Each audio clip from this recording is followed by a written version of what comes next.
Hello everyone, I'm Sarah and welcome back to my crochet channel.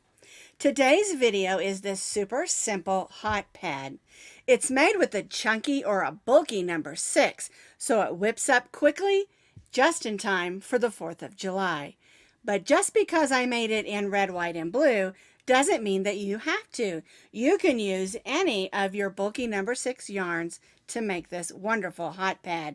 I think it's perfect for setting on the table and maybe putting a pan of cornbread or some fresh burgers right off the grill, which is what I think about when I think of the 4th of July.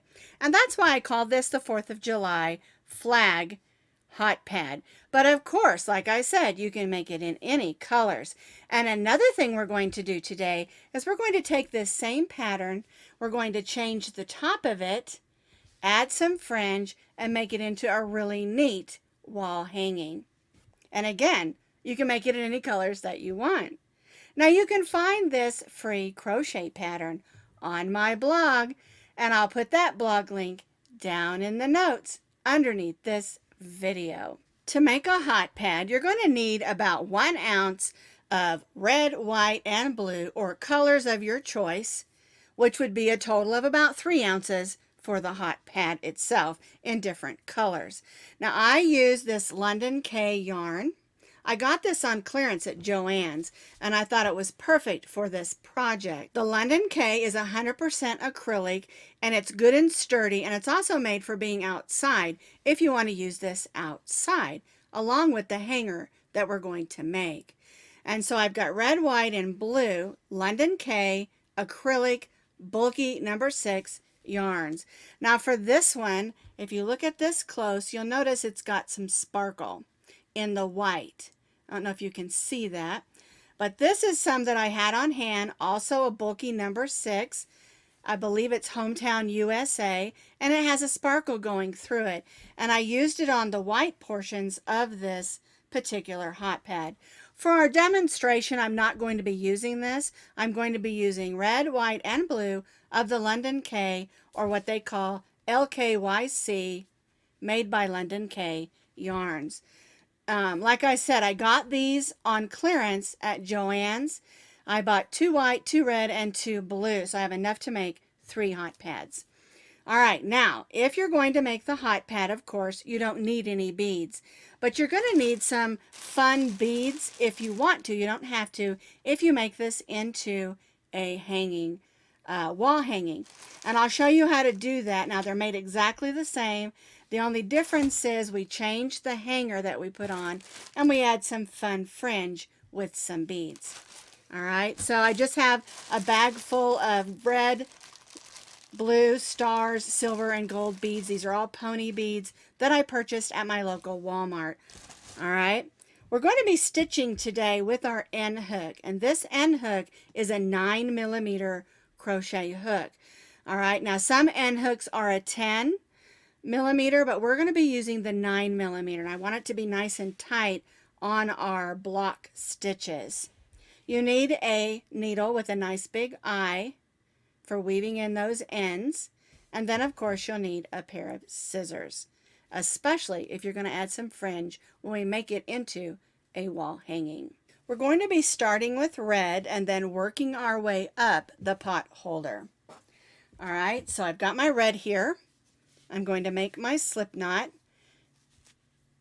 and then I'm going to chain 23 chains. 4, 5, 6, 7, 8, 9, 10. I have chained 23 chains. I'm going to begin by placing a double crochet in the 4th chain from the hook. 1, 2, 3, 4.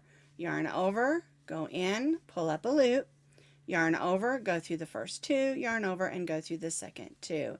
And now I'm going to place 1 double crochet in the next 2.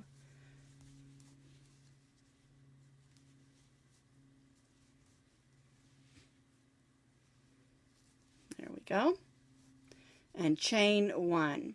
Now, my chain 3 counted as 1, and then I stitched 3 more double crochets. Chain 1, we're going to skip the next double crochet, or no, the next chain. That's a chain, not a double crochet. And then we're going to double crochet in the next 3. 1, 2, and 3. Then we'll chain 1, skip the next chain, and stitch 1 double crochet in the next 3. 1, 2, and 3. Oops, there we go. Chain 1, skip 1, 1 double crochet in the next 3. 1, get in there. There we go. 2, and 3. All right, so we'll chain 1, skip 1, and then place 1 double crochet in the last 4 chains. 1, 2,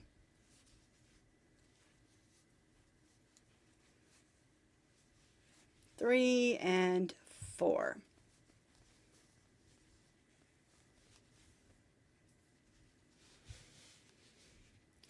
And so what we've done is we have 4 double crochets, chain 1, skip 1, 3 double crochets, chain 1, skip 1, 3 double crochets, chain 1, skip 1, and repeat that one more time. And then when we chain 1, skipped 1, we did 1, 2, 3, 4 double crochets on the end for row 1. Now we're going to chain 1, and the chain 1 does not count as a stitch, it's just a turning chain. And we're going to single crochet in this first double crochet, chain 3, 1, 2, 3. Then we're going to go to the chain 1 space and single crochet in that chain 1 space, and chain 3. 1, 2, 3, single crochet in the chain 1 space, and chain 3. And repeat.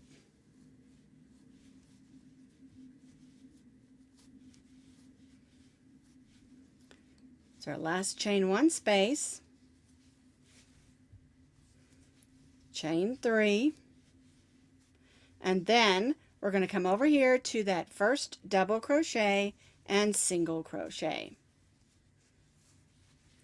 All right, and so now we have single crochet, chain 3 space, single crochet across, and we have 1, 2, 3, 4, 5 of those chain 3 spaces. So now we're going to bring in our next color, which is our white. Do not cut your red yarn because we're going to repeat back and forth with our red and white for a couple of rows. So we'll bring in our white, we'll turn our work, and chain 3. 1, 2, 3. All right, we'll just snug those down.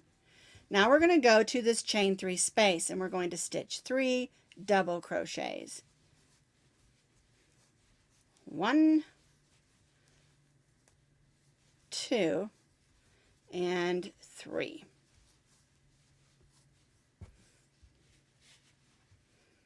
See how that looks?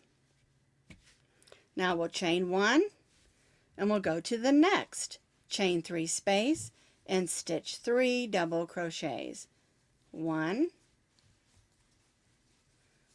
2, there we go, and 3. And we'll repeat this across. 3 double crochets in the chain 1 space and chain 1.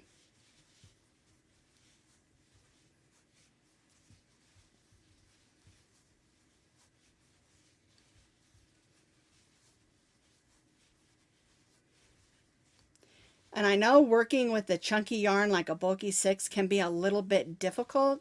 You can see I'm even pulling pretty hard to try to make sure it stays nice and even with my tension. And it's just something you'll have to practice until you get used to it. But on this project, it's definitely worth it because it works up quick and it looks super cool. All right, here's my last chain 3 space. I'll stitch those 3. Get some more yarn out here. All right, so I'm going to stitch those 3 double crochets. I've stitched 1, 2 and 3, and then we're going to stitch a double crochet in that last stitch, which is a single crochet. All right, and then we'll go ahead and chain 1. All right, so let's take a look at it. We've got our red and white yarn attached. 1, 2, 3, 4, 5 groups of 3, and then a double crochet on each end. So now what we're going to do is repeat what we did down here. Chain 1, turn. We're going to single crochet in the first double crochet and chain 3. 1, 2, and 3. Then we'll single crochet in the chain 1 space and chain 3. And we'll repeat this across, just like we did previously. So we'll single crochet in the chain 1 space and chain 3.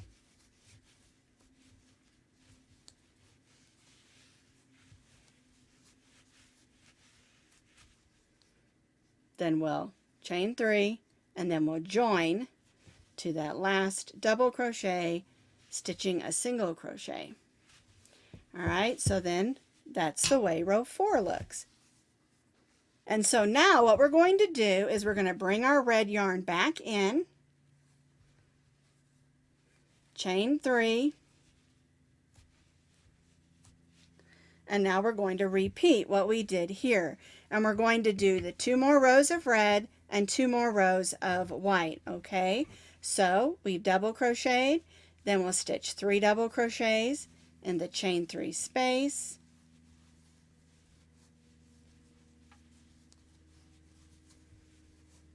chain 1 and repeat across,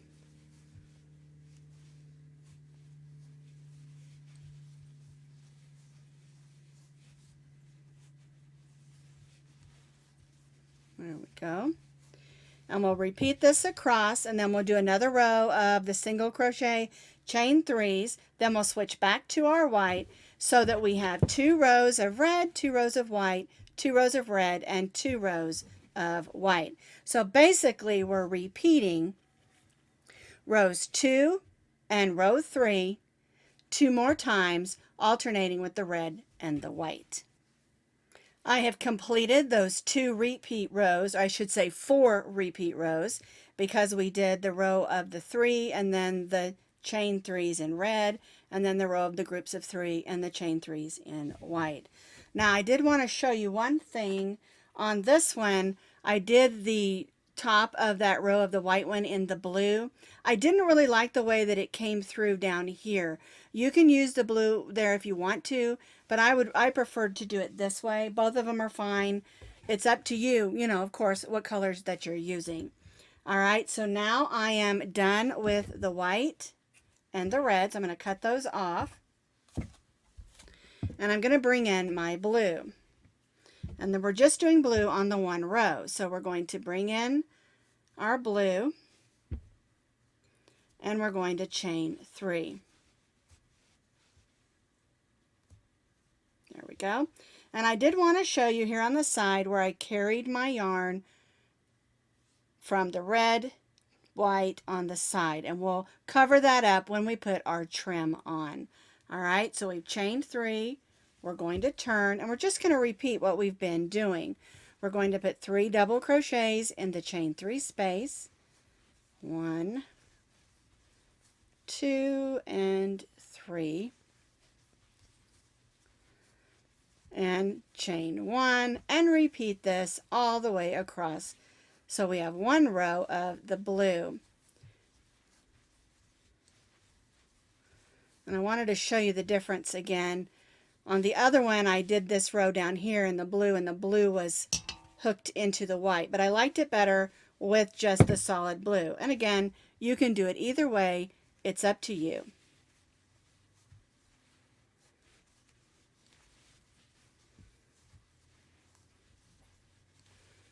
So I'm just working my way across, stitching 3 double crochets in the chain 3 spaces, and that chain 1 in between.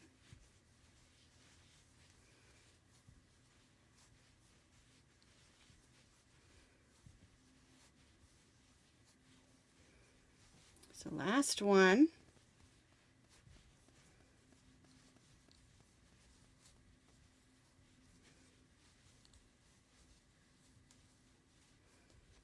And then our double crochet in that last single crochet from that previous row. All right, and you can see again, it's not a perfect square, but it is a nice size, nice shape. And now we need to do some weaving in. I'm going to go ahead and cut my blue yarn, tie that off, and then I'll grab that needle that I have that has the big eye and just start weaving in all my ends. And you need to decide which side you want to be the front or the back. It's up to you because remember we flipped back and forth, and it's just up to you which side you think looks better. Okay, so I'm just going to continue weaving these in. And again, when you're working with a chunky yarn, it can be a little bit more difficult when you're weaving in. And I found that if I kind of open it up, flatten it over my needle, then I can get it in there and thread it better. Like that, okay? And again, make sure you go through some of the fibers of the yarn and the stitches, not the holes, so that your ends stay put. All right, so I'm going to tidy this up and then I'll show you how to do the rest of it. So I've got my hot pad all tidied up, and whether you're deciding to make it into a wall hanging or a hot pad, the trim is done the same, okay? And if you were going to use your white, you could have left it attached and brought it up here and began. But I am using my white. You can use whatever color that you choose. We're going to put it right up in that corner. Do a little chain one to get us up on top. And now we're just going to evenly stitch down the side single crochets. And again, when we do a single row like this of even stitches, there isn't really a set number of stitches that you need. You just need to stitch to where it looks nice and neat. You don't want it puckered up and you don't want it gapey where there's holes in between. It's pretty much just looking, eyeballing it to see how it's going to lay, and do your best to make it lay pretty. And so I'm going to work these single crochet stitches down to the corner. And when I get to the corner, we're going to do a single crochet, chain one, and single crochet in the corner. With this thick yarn, it will help it not be quite so bunchy in the corner if we do it that way. All right, so I'll keep working till I get to the corner. So I'm at this first corner. I've stitched one single crochet. I'm going to chain one and then stitch another single crochet right in that corner. That's going to help that corner move around nicely, but not be too bunched up. Now we move across the bottom. It's nice and easy because we have those chain stitches that we can just stitch across.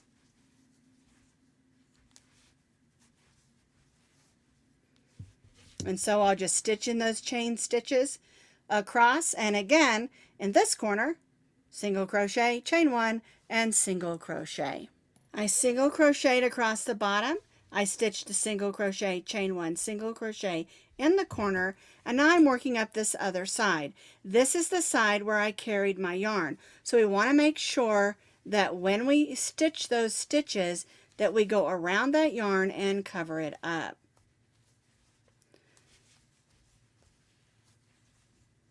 So I'm stitching over those tails of yarn. They're really the trailing of the yarn. We weaved in all our tails, but we want to cover those up by stitching over it so they're not seen.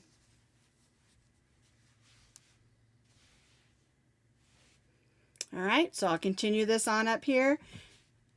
Single crochet, chain one, single crochet, and then I'll stitch single crochets in each of those stitches across the top and meet back over here where we started our trim.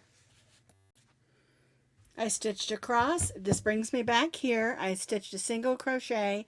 I'm going to chain one and then join to that first single crochet. There we go.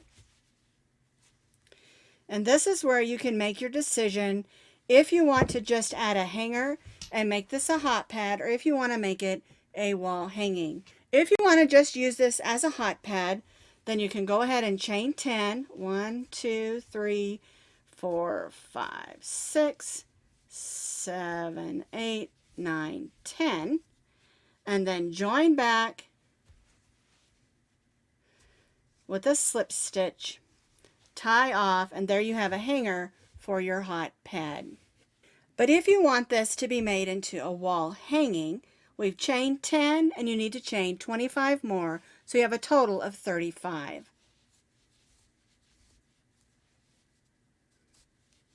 Once you've chained your 35, you'll join over here to that corner. Grab that yarn. There we go. We'll cut our yarn and tie that off. And that makes a nice size hanger. And then we'll weave that in, and that will give us what we need to hang it up. So I have my ruler here. It's a 6-inch ruler, and I want my fringe to hang about 6 inches. And so I've got it up a little bit here to give room for where we're going to connect it on here and still be nice long fringe. And I have all 3 colors here that I'm going to be using. All right, so what I'm going to do is I'm going to take one of these. So I've got one piece of my fringe. I'm going to come up from the bottom. I'm going to loop that through. Okay, and so I'm just going to add my fringe across the bottom. I'm not going to worry about any particular pattern. I'm just going to hook them on, putting one piece of fringe in each of those stitches.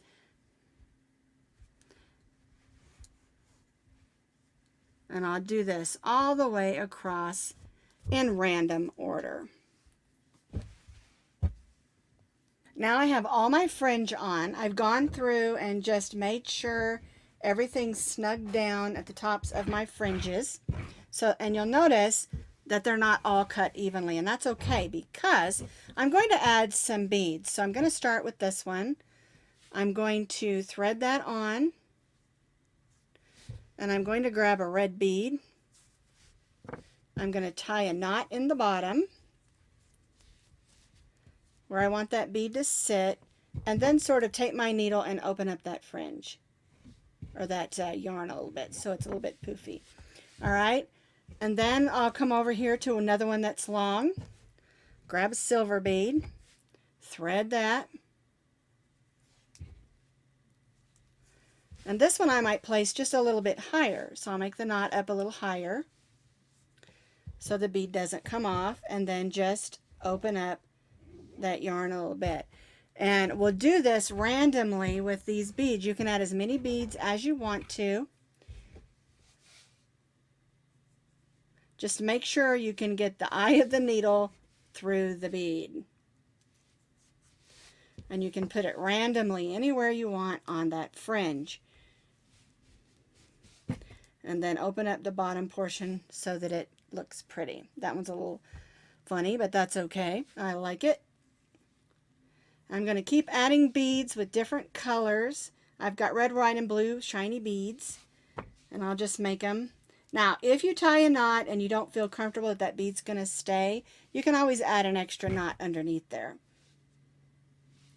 All right, so I'm going to continue adding beads to my wall hanging, and then once I'm satisfied, I'm going to go back and make sure all of the rest of the fringe is all tied up neatly and securely, and then I'm going to fringe it out, make it so that, like, if I don't put one on this one, I'll take my needle and go in there and open up that fringe a little bit. So now I have all the beads on that I want, and I'm just going to take each strand, sort of unwind it and pull that forward, and that's just going to open up those strands of yarn. That one had a bead on it. All right, so we just kind of put our needle through and open up those strands of yarn. It's going to make it look a little more fringy, in my opinion. If you don't want to do this part, you don't have to.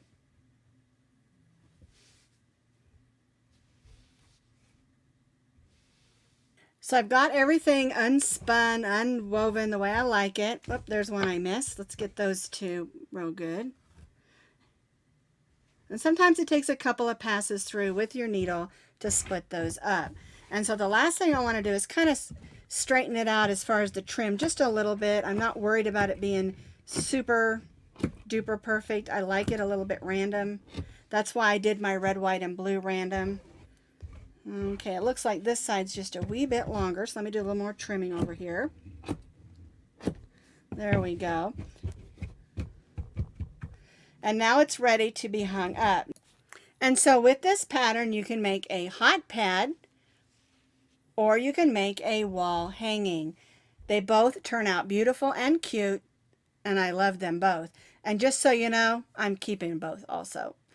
I need to make some more of this one. I have just enough to make another hot pad to match this one.